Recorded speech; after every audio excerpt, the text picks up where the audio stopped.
Middle east में महायुद्ध छिड़ चुका है। शनिवार की सुबह अमेरिका और इसराइल की मिसाइलों ने ईरान के आसमान को दहला दिया। लेकिन इस युद्ध के बीच सबसे चौंकाने वाली खबर सरहद के उस पार से आई है। जिस पाकिस्तान को अमेरिका अपना खास दोस्त मान रहा था, उसी पाकिस्तान ने ऐन वक्त पर अमेरिका को बड़ा झटका दे दिया है। आखिर क्यों बदल गए पाकिस्तान के सुर? शनिवार को अमेरिका और इसराइल ने ईरान के कई शहरों पर ताबड़तोड़ हवाई हमले किए। पहला प्रहार ईरान के सर्वोच्च नेता अयातुल्ला अली खामनेई के दफ्तर के पास हुआ। हमलों के बीच राष्ट्रपति डोनाल्ड ट्रंप ने एक वीडियो जारी कर ईरानी जनता से सीधी अपील की। ट्रंप ने कहा, अपनी किस्मत पर कंट्रोल करो और 1979 से राज कर रही इस्लामिक लीडरशिप के खिलाफ खड़े हो जाओ। यह शायद पीढ़ियों में मिलने वाला एकमात्र मौका है। हाल के दिनों में ऑपरेशन सिंदूर के बाद पाकिस्तान और अमेरिका के बीच नजदीकियां काफी बढ़ गई थी। प्रधानमंत्री शहबाज शरीफ और सेना प्रमुख आसिम मुनीर की व्हाइट हाउस यात्राओं ने दोस्ती की नई इबारत लिखी थी। लेकिन जैसे ही ईरान पर बम गिरे, पाकिस्तान ने पाला बदल लिया। पाकिस्तानी विदेश मंत्री मोहम्मद इशाक डार ने तुरंत ईरानी विदेश मंत्री को फोन घुमाया और हमलों को बेवजह बताते हुए इनकी कड़ी निंदा की। पाकिस्तान ने साफ कर दिया है कि वो अमेरिका के इस कदम के साथ नहीं है और उसने तनाव रोकने के लिए तुरंत डिप्लोमेसी शुरू करने की अपील की है।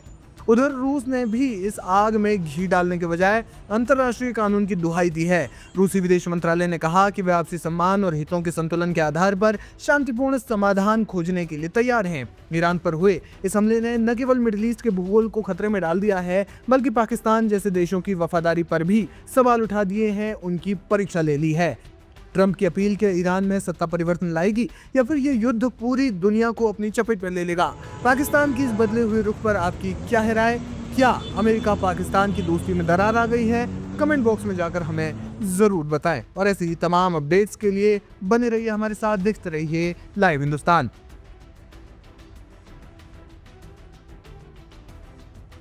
नमस्ते, मेरा नाम है दिव्यांशु। लाइव हिंदुस्तान की न्यूज़ वीडियो में आपका बहुत स्वागत है। मेरे साथ हैं इमरान जी। इस बीच एक बड़ी खबर आपको शुरुआत में ही दे देते हैं कि ईरान ने आखिरकार इसराइल के खिलाफ मिसाइलों की बौछार कर दी गई है। उसकी तरफ से यह बताया जा रहा है कि 30 से ज्यादा मिसाइलें दागी गई हैं और ये बैलिस्टिक मिसाइलें सीधा इसराइल की आसमान की तरफ रवाना हो चुकी हैं। इसराइल ने अपने हाइफा समेत दूसरे जो शहर हैं वहां पर रेड अलर्ट जारी कर दिया गया है। मैप हम आपको दिखा रहे हैं पूरे इसराइल को फिलहाल जो कहीं ना कहीं सायरन बज रहे हैं। हाइफा लेकिन मेन टारगेट इस वक्त बताया जा रहा है। इमरान जी, हाइफा ही क्यों? बिल्कुल, ऑपरेशन खत्म अल तूफान का आगाज हो गया है ईरान की तरफ से। खत्म अल तूफान जिसका जिक्र बार बार आता है, कुरान में कहा गया है कि जब तुम्हारी नाफरमानियां बढ़ जाती हैं तो हम तुम्हें नाबूद कर देते हैं, एक ऐसा तूफान लेकर आते हैं जो तुम्हारा खात्मा कर देता है। तो ये नाम इसलिए रखा है ईरान ने, खत्म अल तूफान। और खत्म अल तूफान के तहत 70 से 75 मिसाइलें दाग दी गई हैं।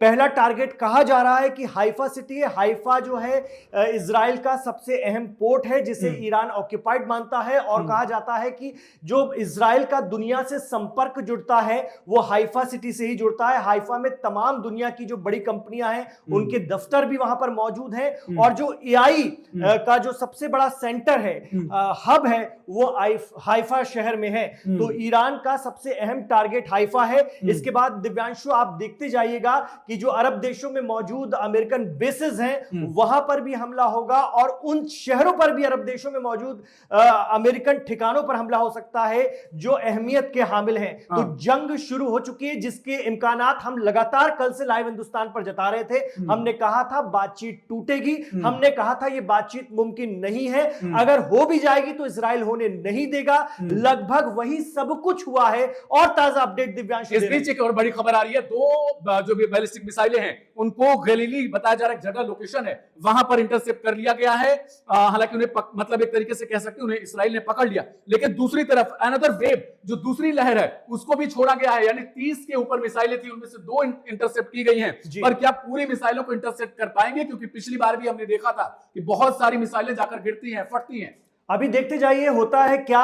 लेकिन जैसा कि हम लगातार बताते भी रहे हैं, आपने हमारे एनालिसिस को देखा होगा कि ईरान इस बार घंटे भर का भी वेट नहीं करेगा, वक्त नहीं लगाएगा, ये उनकी तरफ से खुद कहा गया था और बिल्कुल वैसा ही हो रहा है। जैसे हमारे एक्सपर्ट भी बता रहे थे कि इस बार ईरान पलटवार करने के लिए वक्त नहीं लेगा और उसने बिल्कुल वक्त नहीं लिया है। तुरंत दाग दी गई हैं मिसाइलें और ये हैवी मिसाइलें हैं। यूएसएस अब्राहम लिंकन की तरफ भी दागी गई हैं क्योंकि सबसे ज्यादा बड़ा हमला वहीं से हुआ था। अभी हमले का जो पॉइंट है, सेंटर है ईरान पर हमले का, वो यूएसएस अब्राहम लिंकन है। तो सबसे पहले वो टारगेट है, हाइफा शहर टारगेट है इसराइल का। इसके अलावा अरब देशों में मौजूद अमेरिकी ठिकाने भी नाबूद किए जाएंगे, जैसा कि लग रहा है, जैसे कि इम्कानात है और जैसा कि ईरान ने धमकी दी है। थोड़ी देर बाद आयतुल्लाह सैयद अली खामनेई साहब भी संबोधित कर सकते हैं। उनके घर पर भी हमला हुआ है, वो घर पर नहीं थे, उनका घर पूरी तरह से तबाह कर दिया गया है। ऐसी भी खबरें आती रही है। इस वक्त बड़ी खबर जो आ रही है, आपको बता दें दिव्यांशु, क्या अपडेट है आपके पास? बिल्कुल, अभी इस वक्त ये भी खबर आ रही है कि जो है वो कहीं ना कहीं जो अमेरिकन नेवी है उसकी साइड भी यूएसएस अब्राहम लिंकन, जैसा आप बता रहे थे, वो बिल्कुल सही खबर है। उधर भी मिसाइलें छोड़ दी गई हैं। इस वक्त हाइफा पे अगर बात करें तो वहां आवाजाही जो है वो पूरी तरीके से बंद कर दी गई है क्योंकि कोस्टल एरिया है इसराइल का, और बताया जाता है कि बहुत तरीके से, जैसे आप कह सकते हैं कि कहीं ना कहीं वहां एक तरीके से उद्योगपति या उद्योग बहुत ज्यादा हैं। तेल की भी सप्लाई शायद वहीं से होती है, हाइफा अहम सेंटर है। जी जी। तो इस वजह से वहां को निशाना बनाया गया है। फिलहाल और मिसाइलें छोड़ी गई हैं, ऐसी भी खबर आ रही है कि लगातार एक के बाद एक इतनी मिसाइलें मारी जा रही हैं जिससे इसराइल का सिस्टम, एयर डिफेंस सिस्टम पूरी तरीके से कोलैप्स हो जाए, जैसा हमने पिछली बार देखा था। रमजान शांतिपूर्ण नहीं रहेगा, ये हम पहले रमजान से, पहले रोजे से कह रहे हैं कि रमजान शांतिपूर्ण इस बार मिडिल ईस्ट के लिए नहीं रहने जा रहा है। वो आकलन भी हमारे दर्शकों के सामने जो हमने रखा हमारे एक्सपर्ट्स के हवाले से एकदम सटीक साबित हुआ है। कल रात आपने खुद कहा था दिव्यांशु की बस कुछ ही घंटे शेष हैं और ये हुआ, और दिन में हमला हुआ है। वजह ये बताई जा रही है कि दिन में हमला इसलिए किया गया है ताकि लोग सड़कों पर आए।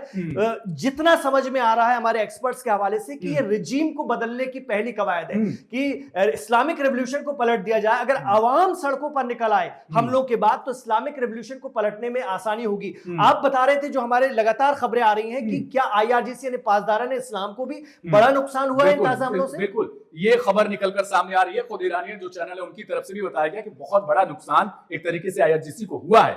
दूसरी तरफ जिस बात का जिक्र अभी आप कर रहे थे कि दिन में क्यों हुआ है, डोनाल्ड ट्रंप की तरफ से भी, राष्ट्रपति अमेरिका, उनकी तरफ से भी जस्ट कुछ ही देर पहले बयान आया है। वो कह रहे हैं कि जो ईरानी लोग हैं वो घर से बाहर ना निकले, हमें उनकी चिंता है क्योंकि बॉम्ब गिरेंगे, बहुत ज्यादा गिरेंगे, और ये एक तरीके से उनकी तरफ इशारा है कि ये अंतिम है, युद्ध समझ लो आप। और वो ये भी कह रहे हैं अभी हम कुछ देर में सब कुछ बदल देंगे, उसके बाद आप अपना देश ले लेना वापस हमसे।